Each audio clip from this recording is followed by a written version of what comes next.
start the process of making the chocolate pudding. First of all, I have taken a bowl. In this I am going to add about 1 cup of milk, full cream milk. I am going to add half cup of sugar, 1/4 cup of cocoa powder. This is the cocoa powder we use for baking. 2 to 3 tablespoons of corn flour. If you don't like corn flour, you can add custard powder.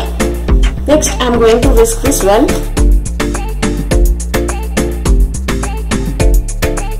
Now I am going to add about 1/4 teaspoon of vanilla essence, pinch of salt.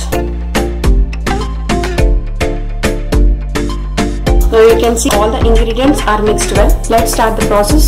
Now take a pan, switch on the flame. Now add this slowly. Now keep it on low flame and keep stirring. Now you can see as our pudding is thickening. Now let's add some fresh cream to it.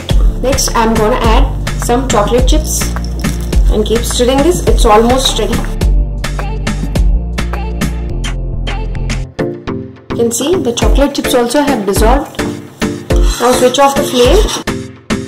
This should be the consistency of the chocolate pudding. Now let this cool for a while. These short glasses are perfect to have the chocolate pudding.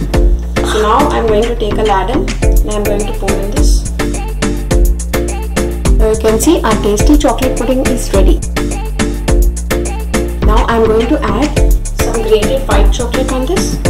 This is optional. If you want, you can have dark chocolate also. Now you need to refrigerate these for 4 hours, or you can refrigerate them overnight and you can have them in the morning.